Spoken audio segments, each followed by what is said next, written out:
30 नवंबर 1997 पाकिस्तान की तारीख का वो दिन था जब सुप्रीम कोर्ट में मियां मोहम्मद नवाज शरीफ, जो उस वक्त के प्राइम मिनिस्टर थे, उनके खिलाफ तौहीन अदालत का एक केस सुना जा रहा था। चीफ जस्टिस सज्जाद अली शाह जज थे और उनके रिमार्क से लग रहा था कि मियां साहब को इस केस में मुजरिम करार दे दिया जाएगा। मियां साहब अदालत में पेश हुए तो उनके साथ सैकड़ों हज़ारों की तादाद में PMLN के कारकुनान भी थे। SM जफर नवाज शरीफ के हक में दलाइल दे ही रहे थे कि एक सहाफ़ी कोर्ट रूम में दाखिल हुआ, चीफ जस्टिस को कहा कि मुजाहिरीन अदालत में दाखिल हो रहे हैं, जिसको सुनते ही चीफ जस्टिस ने हेयरिंग रोक दी और तमाम जजेस कमरा अदालत से उठकर चले गए। लोग इमारत में दाखिल हुए, तोड़ फोड़ की और कई घंटे इमारत को अपने कब्जे में लिए रखा। व्यूअर्स, मुजाहिरीन के इस जत्थे में लाहौर से इलेक्ट होने वाले मुस्लिम लीग के एक MNA भी शामिल थे और इन MNA का नाम था जनाब तारिक अजीज। वही तारिक अजीज जो पाकिस्तान टेलीविजन की दिल, धड़कन, मुस्कान, खुशबू सब कुछ थे। देखती आंखों और सुनते कानों को सलाम कहने वाले तारिक अजीज को इस केस में सजा भी हुई, क्योंकि ये कहा जाता था कि मुबैना तौर पर तारिक अजीज ने कमरा अदालत में एक कुर्सी तोड़कर फेंकी जो दीवार पर कायद-ए-आज़म की तस्वीर को लगी और वो टूट गई। ये तो दास्तान हो गई 1997 की, जब Noon league supreme court of Pakistan पर चढ़ दौड़ी थी।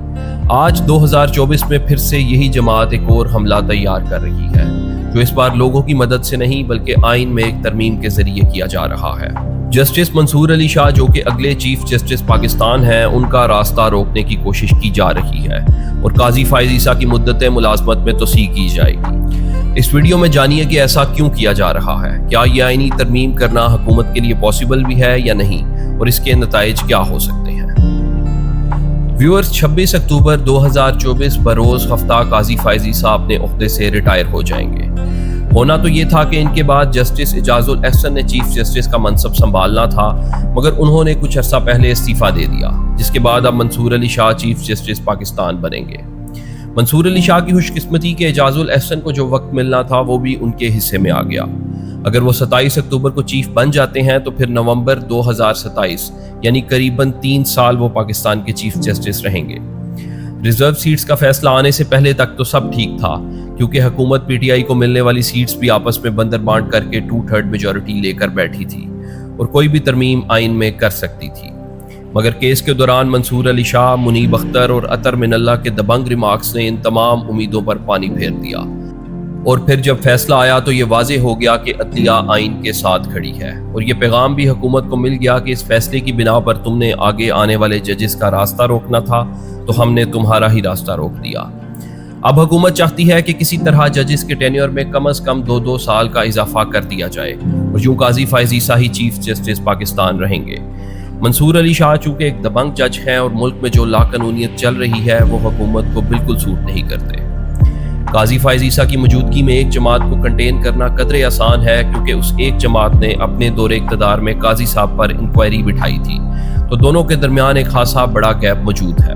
मगर क्या आईनी तरमीम करना पॉसिबल है? व्यूअर्स, फिलहाल हुकूमत के पास करीबन 212 सीट्स हैं और आईनी तरमीम के लिए चाहिए हैं 224। 8 सीट्स के लिए जरदारी साहब मौलाना फजल रहमान से बात कर रहे हैं, जिसका फिलहाल तो नतीजा नहीं निकला, लेकिन अगर वो मान भी जाएं तो मजीद 4 लोगों की ज़रूरत होगी। इन 4 के लिए कोशिश की जाएगी कि जो MNA अभी भी आज़ाद हैसियत से अपोजिशन में मौजूद हैं उन्हें तोड़ा या खरीदा जाए, और इस काम के चैंपियन खुद हमारे सदर साहब हैं। अब देखिए पहले मौलाना साहब क्या करते हैं और फिर ये 4 लोगों का इंतज़ाम होता भी है या नहीं।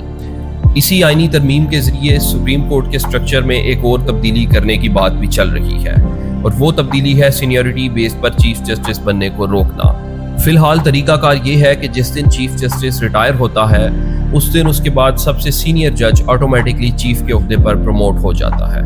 2015 में जस्टिस जवाद एस खाजा इसी तरीकाकार के तहत सिर्फ 23 दिन के लिए चीफ जस्टिस बने थे।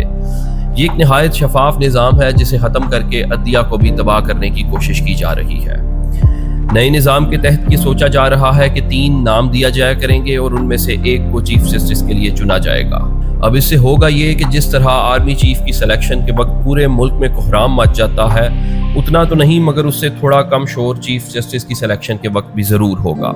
हुकूमत वक्त ऐसा जज चूज़ करने की कोशिश करेगी जो उसे लगेगा कि मेरे करीब है, और इस तरह पूरी की पूरी अदलिया में सियासत को लाकर खड़ा कर दिया जाएगा। अब देखना यह है कि अगर ऐसी कोई आईनी तरमीम की जाती है तो अदलिया की तरफ से उस पर क्या मौक़िफ़ आता है। کیونکہ اس وقت قاضی فائز عیسیٰ کے ہم خیال 2 یا 3 ججز ہی ہیں۔ ریزرو سیٹس فیصلے سے واضح ہے کہ ججز کی زیادہ تعداد منصور علی شاہ کے ساتھ کھڑی ہے، کیونکہ قاضی فائز عیسیٰ کے بارے میں عام تاثر یہی ہے کہ انہوں نے بجائے انصاف کے ایک جماعت کے خلاف کھل کر کھیلا، تو یقیناً یہ چیز ان کے نیچے کام کرنے والے ججز کو پسند نہیں آئی ہوگی۔ آپ اس بارے میں کیا رائے رکھتے ہیں؟ کامنٹس کے ذریعے ہمیں ضرور بتائیے گا۔ مزید ویڈیوز کے لیے ہمارا چینل سبسکرائب کریں۔